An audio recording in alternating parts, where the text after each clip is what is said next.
All right, we are 1 minute after. We may still have some folks join us in the room. That'll be just fine. But just for the sake of time, let's go ahead and get started today. I am really excited for our guest speaker today. But first, I want to welcome everyone to today's Brownfield webinar, Brownfield Redevelopment webinar as a part of our ongoing series here at CEDIK. And as a reminder, this webinar series focuses on brownfield redevelopment and downtown revitalization, mainly here in Kentucky. The series features a variety of presentations and panels intended to help communities learn about the resources that are available for brownfield redevelopment and downtown revitalization more broadly. These webinars are intended to connect underserved communities throughout the Commonwealth of Kentucky with redevelopment resources, technical assistance, new funding opportunities, and inspirational stories of successful brownfield redevelopment efforts here in Kentucky. This series is one of many new opportunities that we've been able to launch over the last year and a half in partnership with the Kentucky Energy and Environment Cabinet's Department of Environmental Protection's Brownfield program. And for folks who may not know me, my name is Shane Barton. I am the Downtown Revitalization Coordinator for the University of Kentucky's Community and Economic Development Initiative of Kentucky. And today, our webinar speaker is Sean Vroom, Director of the New Jersey Institute of Technology Technical Assistance Provider, TAB. He'll go into a little bit more on that. But Sean has been a great resource and supports technical assistance in brownfield communities and for us in EPA Region 4 here in the Southeast. Just some housekeeping for today's webinar. This webinar is being recorded, and if you registered, you will receive a link once we get that uploaded onto our YouTube page. So I will share that link and any resources that we may mention or slides that Sean may have to share with us from the webinar today. But Sean, I would love for you to join us here, if you don't mind, and just provide folks with a brief introduction before we get into our discussion on competitive procurement and working with contractors. One last thing, before we get into this, the chat function is disabled for our webinars, but you should see the Q&A button, the two little dialog boxes that are overlaid. If you have any questions throughout the presentation today, please feel free to include that question in the Q&A. And at the end of today's webinar, we will circle back to any questions and address those before we adjourn. So, Sean, it's great to have you, and welcome to the webinar today. Great. Thank you, Shane. And thank you for inviting me to present today's webinar. Collaborating with entities such as CEDIK is vital in NJIT TAB's ability to deliver educational forums and services to the regions that we serve. So we're always grateful to entities when they want to reach out and collaborate with us. So again, thank you. Good morning, everyone, and thank you for joining us today for the Competitive Procurement and Working with Contractors webinar. As Shane mentioned, my name is Sean Vroom, and I'm the Director of the New Jersey Institute of Technology's Technical Assistance to Brownfield Communities program. We are the EPA designated TAB provider for EPA Region 4. So in today's presentation, I'm going to give you a high-level overview of the procurement process, including your procurement options, what to do, what not to do, how do you develop a scope of work, and I'll give you a quick overview of the solicitation process as well as the services that NJIT TAB provides. So Shane went over the housekeeping, so I won't waste any time on this slide. We'll jump right in. What I'm going to do, though, is turn my camera off just so that it's not distracting to anyone. So what is procurement? So if you're a recipient of an EPA financial assistance agreement, which would be, in this case, Brownfield grants or any other cooperative agreement, you're likely going to find it necessary to purchase or procure professional services, supplies, or equipment in order to complete the work that you have in your work plan under your EPA award. So transactions with for-profit companies and individual consultants, with very few exceptions, are considered procurement contracts. So what is a procurement contractor? So a procurement contractor, including individual consultants, typically provide goods and services on commercial terms. They provide similar goods and services to many different purchasers, and they operate in a competitive environment, and a reasonable profit is allowable. So being as if you are an EPA grantee, you may not have all the expertise you're going to need. Most don't have all the expertise they need to move through the whole grant process and your work program. You may need to hire a qualified environmental professional. You may need to hire a consultant that's an expert in community outreach services, or one that is going to actually manage the grant. So they have grant management services that that you may require. So anything under $10,000 is considered a micro purchase. So these requirements that I'm going to cover today would apply to any contract in excess of $10,000. Anything below 10,000, you don't have to use a competitive process when you go out to acquire those services. And generally, those are for purchases of supplies, including computing devices. But recipients may obtain consulting or instructional services, provided again, the equitable distribution of requirement is met if it does go into that micro purchase zone, but most of the time that's not the case. So why do you have to go through this process? Well, first, it's to ensure a fair and equitable competition and to get the best services for your project. You want to have a good selection of consultants to choose from, and you want to make sure that you get the one that's going to best fit your needs.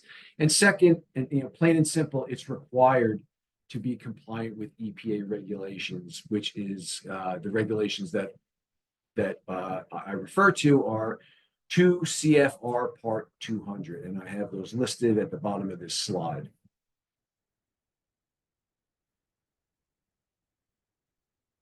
So what are the principles of procurement? First, you want to have a clear understanding of what you need and want. So obviously, again, like I mentioned earlier, you don't have the expertise to go out and perform a phase 1 or phase 2. You don't have any experience with community engagement or managing a grant. So you may need to go out and get those services. So you need to know that is what you in fact need. You need to know the procurement rules and regulations. Once you have an understanding of your needs, you can get a good handle on the procurement rules, and you get a good handle on the rules and regulations that govern what it is you need to do to move through that process. You want to understand the timeline in the process. Depending on what you need in your contract that you're going to let out, you have to understand also when you're going to need it during the phase of that process and that project. You want to create a procurement team. So that's going to be identifying your reviewers or evaluators. You're going to determine who is going to be the lead for that process. And that procurement team should be unbiased and knowledgeable, so that, again, you're getting a different unbiased perspective on the selection process that you're going to embark upon. You want to make sure that you document the process. This would be in case you get audited by EPA. You want to make sure that you're able to pull out all the information in the files and the records that you have, that you've gone through the process and you have done so in accordance with the regulations. Again, those regulations are 2 CFR 200, and that applies even if your own procurement system has less stringent standards. You still have to meet 2 CFR 200. So just as a disclaimer, this presentation that I'm going to give you today, it's not a substitute for legal advice. You really do need to get confirmation from your regional office and your project officer at EPA's regional office. And this, again, we're going to focus solely on the federal procurement requirements as they apply to EPA grants. So there are 2 options when you go out for procurement. You can go out for a request for proposals, or RFP, and that's essentially a process that's used to select a single firm to conduct professional services as you have outlined in the scope of work that you develop. So basically what you're going to receive from consultants are proposals that respond to the tasks that you have outlined in your scope of work. On the other hand, you can also go out for a request for qualifications, and this process is used to select a stable of qualified consultants to choose from for various work order tasks when required or as they come up through the course of your project. So what you're going to receive when you go out for an RFQ is a statement of qualifications from the consultants. I just want to make a note that regardless of which method you choose, cost must be a consideration. So let's start out with what you don't want to do. You don't want to seek or accept any assistance from a contractor in preparing an RFP or an RFQ. If that same contractor plans to submit an offer in response to the RFP or RFQ, this is, there's in the past, there's been a little bit of trouble with this. So you make sure that a consultant, if there's somebody that is going to want to go after this, that the RFP or RFQ, once you let it out, that they have nothing to do with the solicitation process at all. You don't want to use any sample language or templates from contractors that are planning to bid on that RFP or RFQ. You do not include language that restricts or limits competition or gives a particular contractor an advantage. And you do not, and going back to that bullet, so that would the current regs, you can't say it has to be from within the state of Kentucky or within a specific county. You're not allowed to say that.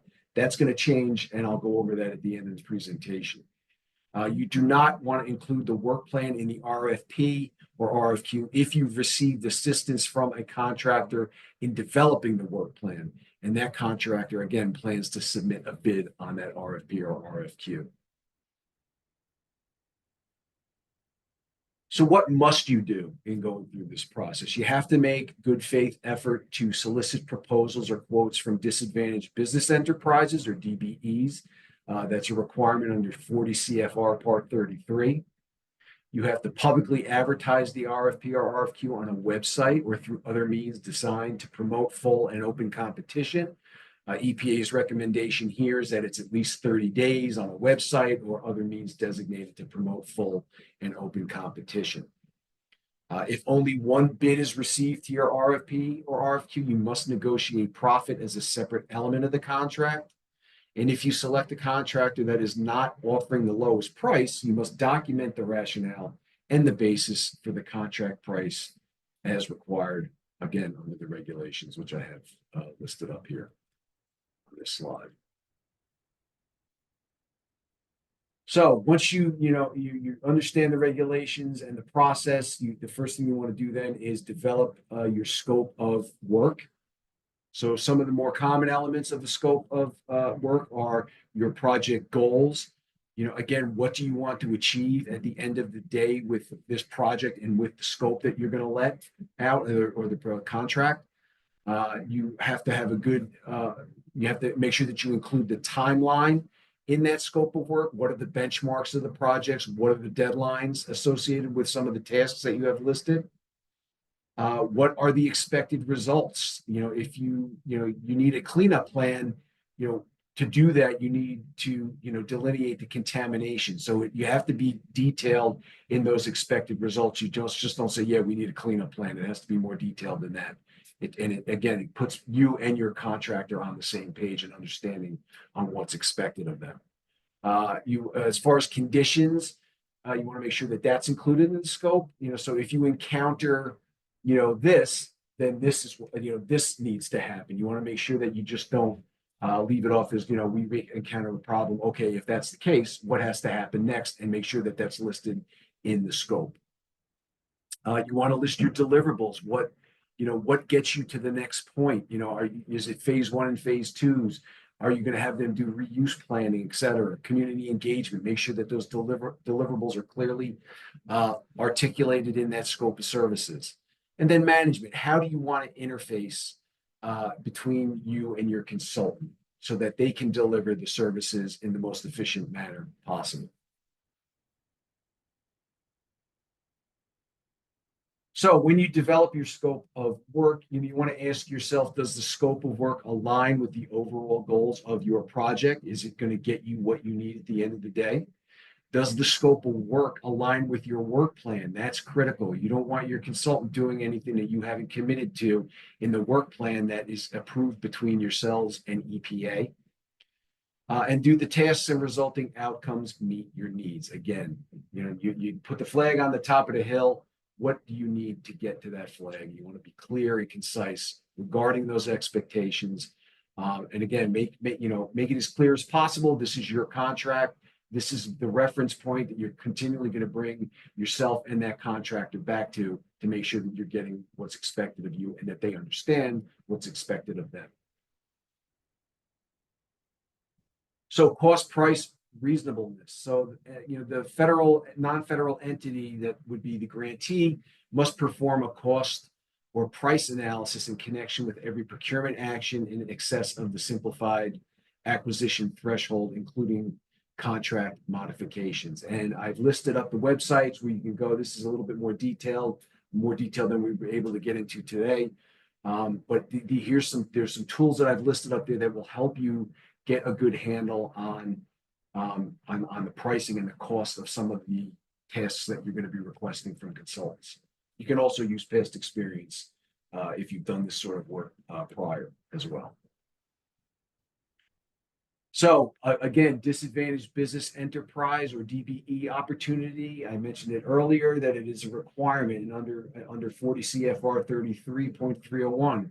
So a federal assistance recipient must make good faith efforts to contract with DBEs whenever procuring construction equipment, services, and supplies under EPA financial assistance agreement. So good faith efforts must be documented and that documentation retained. If you don't, you'd be considered not in compliance with the regulations. Examples of proper documentation might include, and they're not limited to, you want to keep your email logs, phone logs, any electronic searches and communication, handouts that you've distributed at conferences to attract DBE consultants and flyers sent to DBEs specifically, or similar records. So if one or more good faith efforts can't be performed, the circumstances that have precluded those efforts, again, need to be documented and retained in your records. Again, you want to be ready if an audit is done on that consultant selection.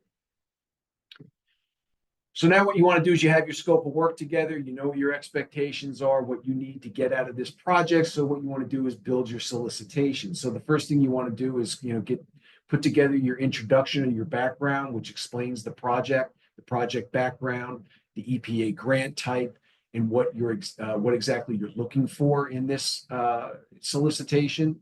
You need to also have your scope of work together. I already went through all of that, what the requirements are and what the content of that should be.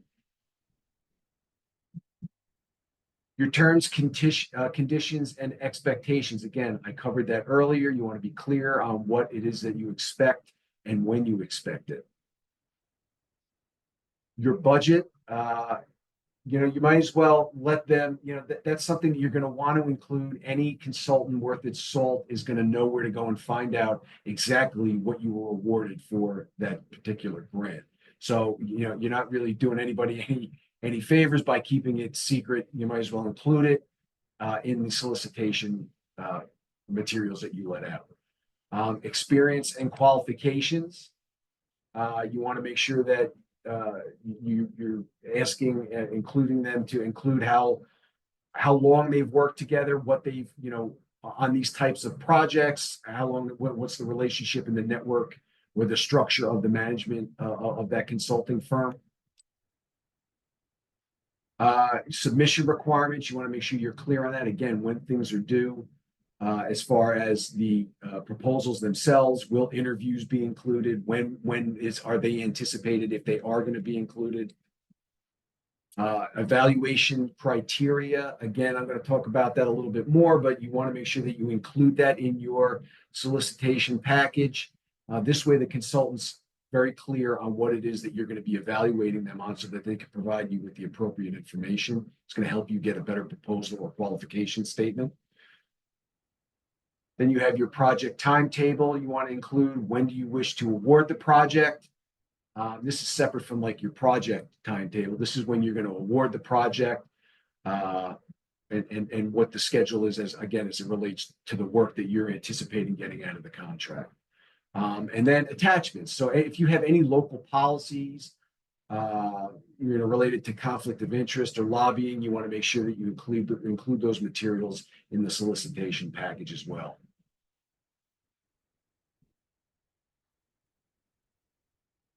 So with your EPA cooperative agreement, there's certain things, again, that you have to adhere to the regulations. The first one is the Davis-Bacon Act, and that basically requires that all contractors and subcontractors performing construction, alteration, and repair, which could include things such as painting or decorating, work on their federal or District of Columbia contracts in excess of $2,000, pay their laborers and mechanics not less than the prevailing wage and fringe benefits for that geographic location. So you want to make sure that you're adhering to the Davis-Bacon Act. The Build America, Buy America, or BABA Act. It's a law that requires federally funded infrastructure projects to use U.S. produced iron, steel, or construction materials and manufactured products. This doesn't really, this would pertain more to an EPA cleanup grant and possibly a multi-purpose grant. But language should be included in your proposal or qualifications when that goes out, regardless, just to make sure that you're addressing it. And again, it's going to depend on the type and the service. It depends on the type of service and the cost associated with it. So the wage rates, again, back to Davis-Bacon, need to be included in the solicitation package as well. You also want to go and get debarment certification. So you want to go back to SAMS, or the System for Award Management, to find out if any of the consultants or contractors that you're considering haven't been debarred due to, either non-compliance or some other kind of misconduct, or they've been suspended from working on any government contracts. You want to make sure that you go back through SAMS and check to make sure that they are eligible and they have not been disbarred. So I said I was going to talk a little bit more about evaluation criteria. The evaluation criteria must be in the solicitation package. Again, it helps them understand, the contractors or consultants understand what it is that you're going to be evaluating them on. The criteria must be weighted. You want to weight things as to the level of importance that you see in your in the proposal that they're going to be submitted, and how you're going to evaluate it. Some possible categories that you might want to consider is the experience and capacity of the project team. If they're coming in for community engagement services, you want to make sure that they have significant experience in performing those kinds of tasks. You want to make sure that there's a reasonableness of the cost and price for the proposals that they're submitting. You want to make sure that they include references. You want to have experience in successfully completing tasks and projects as a criteria, as well as experience in addressing contaminated properties. But you can't be specific to having worked on EPA grants. That's something that I should note. You can't say that it has to be similar work, but it doesn't have to be done under an EPA grant, because that would be exclusionary. So you have to be careful in your wording with that as it pertains to that, addressing contaminated properties. So the bid process, again, is going to be, it's an open and free competition. You want to publish according to the procurement guidelines. Like I said earlier, the EPA recommends 30 days on a website as a minimum of 30 days on a website, or other means designated to promote that full and open competition. You want to make sure that you include, or make it known who the point of contact is going to be for this RFP, and then the contract itself, if you do hire the consultant. You want to make sure that you have instructions and questions. If you're going to post them or share them, whoever comes in or requests that information, you must make it available to all the consultants that are going to be coming in for that RFP or RFQ. Again, you want to have your time frame and deadlines in order, and make sure that they make sense in what you're asking of the consultant and what you need at the end of the day. And then you want to make it known if you're going to be, you're going to do interviews. Not everybody does interviews. It's not required, but only, you may only do interviews for a short list of consultants. Again, it depends on how you go, what the approach is that you're going to be using in procuring a contract.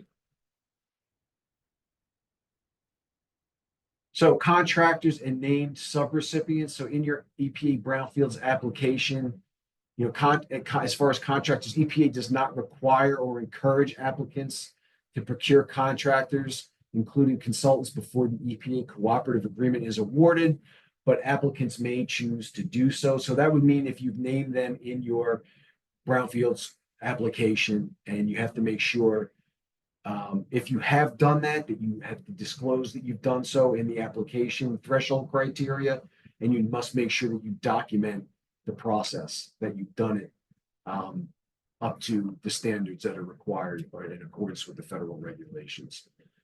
So some of what that documentation that you would include is that the procurement procedures that were followed to hire the contractors, and include the information on when and where the request for proposals or request for qualifications was posted.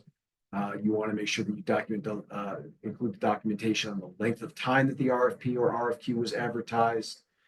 You want to make sure that you document the number of firms that were solicited and the number of offers received and considered. And finally, you want to make sure you include the names of the firms that you have entered into a contract with. So that's all going to be required when you do your grant application if you've done it beforehand. So one of the most commonly asked questions are, can I do a single RFP for grant writing as well as implementation service? And you can do this, but first, it must be a free and open competition. So you can't just go and target one consultant or contractor. The RFP cannot be written by, taken from, given by, a consultant who may be bidding. Again, on that kind, I had mentioned that earlier. The evaluation must have a cost criteria included with it. It must adhere to all of the procurement guidelines and regulations. And the cost price reasonableness must be a factor in everything being solicited. So I've included some resources here to help you through this process. It seems a little complicated. At first, it is a little complicated, I'll be honest with you, because you have to jump around from different regulations posted in different places. So to make that a little bit easier for you, I put some of these resources up on this website. And as Shane mentioned earlier, I'm going to make this slide presentation available to all the participants. So you'll be able to hit those links and go check out those websites to get through some of those specific tasks related to the procurement process. So I mentioned earlier, as far as geographic location, being able to include that in a solicitation. Under the current regulations, you are not allowed to say, I want a consultant who's located within the state or within the county or within a certain distance of the project site. That is all going to change as of October 1st. So there's other changes that are going to happen. They're increasing indirect cost rate. They're increasing threshold. The increases are going to occur as well. But the one I really want you to focus on is that it's going to remove existing prohibition on geographical preference contained at 2 CFR 200.319 subsection C. So that is going to be extremely important. That's a question that comes up a lot with a lot of people. So if your cooperative agreement is awarded after October 1st, you'll use the new guidelines that will allow you to put a geographic preference in your RFP. If you are awarded prior to October 1st, you have to use the old regulations, which prohibits you from doing that. So I just wanted to make that point. I know we're going to open it up for questions, but before I do that, I just want to move into quickly, just so everybody has a good understanding of what the NJIT TAB program is. So as I mentioned earlier, we are the EPA designated TAB provider for EPA Region 4. We are also the TAB provider for EPA Region 2, but Kentucky's in 4, so that's why it's important for you to know that. So NJIT, we provide free technical assistance to state, regional, county, tribal, and local government entities, as well as nonprofit organizations that want to learn about brownfields. They want to learn about assessing them, cleaning them up, redeveloping them. You do not have to be an EPA grantee to receive our assistance. So I want to make that clear. If you just want to learn about brownfields, if you're thinking about embarking on a brownfield project, we can assist you as long as you fit the category of an eligible entity. So we at NJIT TAB, we help we provide assistance through our Brownfields Academy, our Brownfields Community Engagement and Educational Forums, such as this webinar, and one-on-one technical assistance. So I'm going to talk to you a little bit about what each one of those is in a little bit more detail. So our Brownfields Academy, it's essentially, it's our resource center, it's our website. There's a lot of great information that we have included on that website. We have how-to videos, we have infographics that help simplify and make it easier to understand some of the processes related with Brownfields redevelopment. We have success stories listed on our website, news and upcoming events. You can go and check out where we're going to be, what some of the Brownfields related events that are upcoming are going to be. If you can also sign up for to receive our emails, which will keep you current on all the events. Again, things coming down the pike out of EPA, things that we're doing. We have a lot of good federal and state funding resources listed up there, as well as state and federal EPA contacts. So lots of great information, successful grant applications. If you want to get an idea on what one of these things looks like, they're categorized by the type of application, and go in here and check it out. We also provide critique services as well, which I'll talk about in a couple of seconds. So, and then we also have our community engagement and educational forum. So like I said, like this webinar, we do Brownfields basics workshops as an example. We do Breaking Brownfields, which is it's an event. It's kind of like a Shark Tank structured event where we have a project, a community with a project that's struggling, is running through a challenge. So what we do is assemble a panel of experts that can come in and provide them with feedback on their project. We allow the project, the municipality or the community to get up and present their project so that the panels have a good idea on what their challenge is, what the project's about, and then it's kind of a back and forth. The audience gets involved, really well received events. If you're ever interested in doing one of those, I recommend you reach out to us. Well received, very informative. People have had nothing but positive reactions to those events. And then we do Brownfield summits, we do community workshops, as well as grant writing workshops. And then lastly, we do our one-on-one technical assistance. And this one is really kind of the cornerstone of our program. It's the stuff we really love to do the most. We roll our sleeves up and get in the trench with the community and help move through this process. We'll tailor whatever that assistance is to meet your specific needs. But some examples of some of the one-on-one assistance we have provided in the past include identifying funding sources. We can help review grant applications, develop redevelopment strategies, participate in the consultant selection process. We can explain the regulatory programs for the particular state that you lie within, guidance on developing brownfield inventories. We can explain cleanup technologies, create project prioritization processes. There's a lot more here. I won't go through the entire slide, but there's a lot, anything brownfields related that you typically wouldn't hire a consultant to do. So, we're not going to go out in the field. We don't take samples. We're not going to analyze samples. But if you have a consultant and they go out and do a phase 2 site assessment for you, and you're looking at it, and you're like, I don't understand what this is saying to me, you can give us that report and we will put it into layman's terms so that you do understand what it's saying. So again, anything brownfields related, and we will tailor it to meet whatever your particular community needs are. So here's our my contact or the center's contact information. You can always reach out to us by email. You can call our hotline. We have a website. Again, you can go visit that. We're on LinkedIn. We're active on social media as well. So lots of good information always being funneled out through that. So again, if you do social media, get on our LinkedIn site and our Twitter or X, which is what it's called now. So with that, I'll go back to the Q&A slide and turn it back over to Shane. See if we have any questions. Well, Sean, thank you so much for sharing that. I know for our attendees, I know it's a lot, and I know this is one of those elements of all of these projects that create a lot of anxiety. But when you start referencing federal statutes and regulations that have a lot of acronyms and periods and sections, and it's complicated. So I thank you so much for giving us sort of a big overview, but also for providing some resources to dig into this. And I appreciate you acknowledging that it's not entirely simple. That some of this is quite complicated to navigate, and it's great to know that up front. So I really appreciate your candor in approaching this topic. I do want to open it up for any Q&A that any of our attendees may have.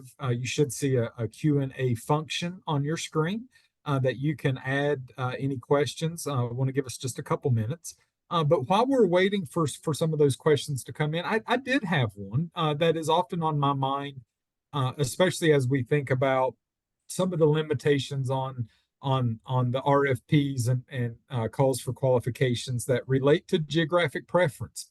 And I understand and know that many communities who may be seeking out community engagement support or other sort of planning activities feel like they need to have a preference for those contractors or consultants that have a familiarity, if you will, with either the local area, the state's regulatory framework, or even the culture of the community or the geographic region that they are serving. In particular, as I think about rural communities or Appalachian communities here in Kentucky, I know that's often on people's mind, that the concern that someone may be coming in from the outside without a firm understanding of sort of the community culture that underlies how these projects get implemented.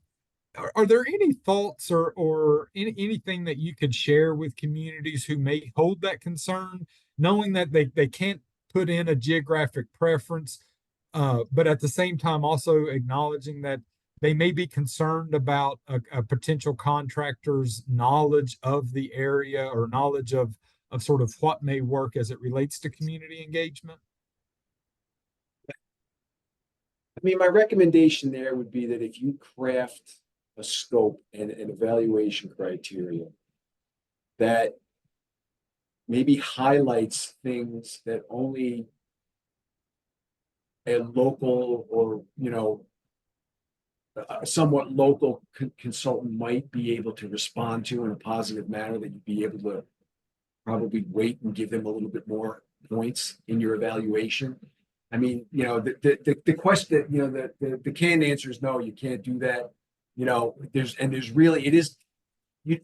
no plain and simple way to do it. You'd have to craft your scope and there's ways of doing it. I don't even know if I have any samples, but there's ways of doing it where you can put a nuance to give a little bit of an edge to somebody who has that kind of knowledge. But you have to couch it in a way that's not excluding the others. Yeah.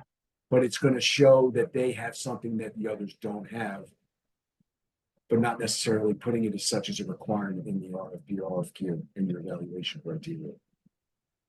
Thank you, Sean. We have another question here.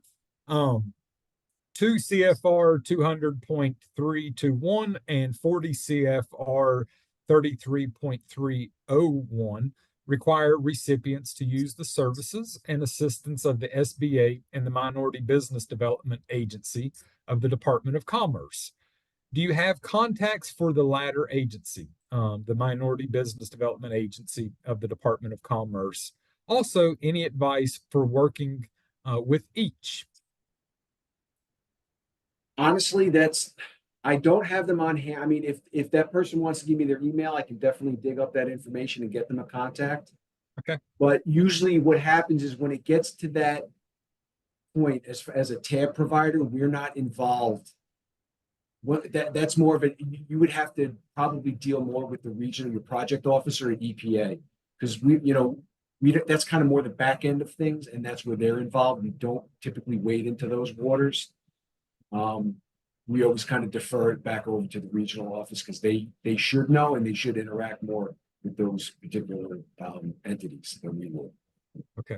But if Jennifer, that person, you know, again, if you give me their email, I'll dig up that information and get that context. sounds great, Sean. Jennifer, that may not specifically answer your question, but what I will do is I'll look back in the registration and I will send an email connecting you directly with Sean, and you all can follow up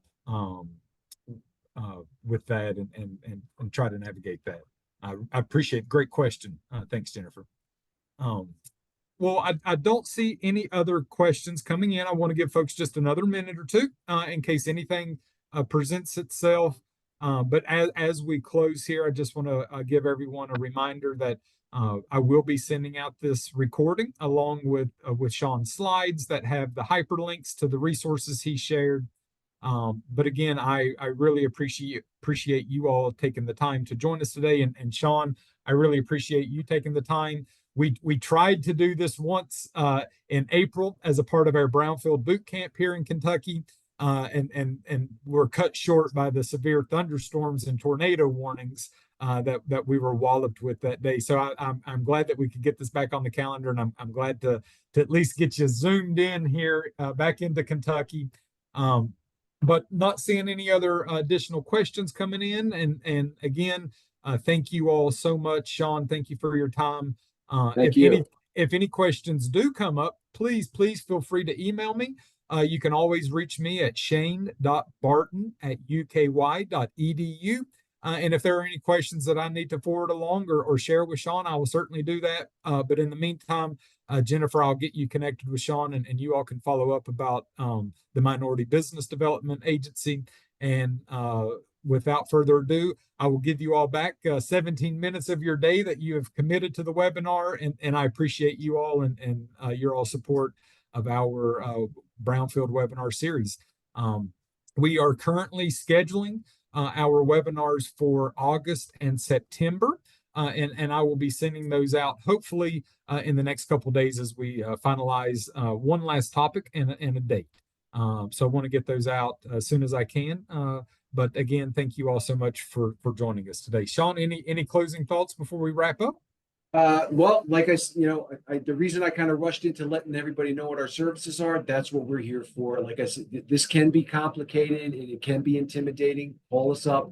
If we don't have the answer, we will find out who has that answer and get you in contact. Also, we're going to be doing a webinar series at the end of August, beginning of September. That's going to include, it's going to be another procurement webinar. It's going to go in a little bit more depth. We're going to also have a webinar on Davis-Bacon and then a follow-up webinar, which is going to cover grant management. So if anybody's interested in that, again, they're all free. Check our website out, get on our mailing list, and you'll be notified. You can attend those if it's something that interests you. Sounds Thanks, great. everybody. And thank you, Shane, for inviting me to present today. Really appreciate it. And thanks to everybody that participated. Hey, you're very welcome, and I'll do everyone a solid. I will I'll make sure that as those announcements come out from NJIT, I will include them in our monthly newsletter. So at least if you're not able to get on their email list, I'll make sure that we get it shared through our email contacts and direct folks to those upcoming opportunities. Awesome. You all have a great day, and we will talk to you soon. Hopefully we see you next month. All right, take care. Take care.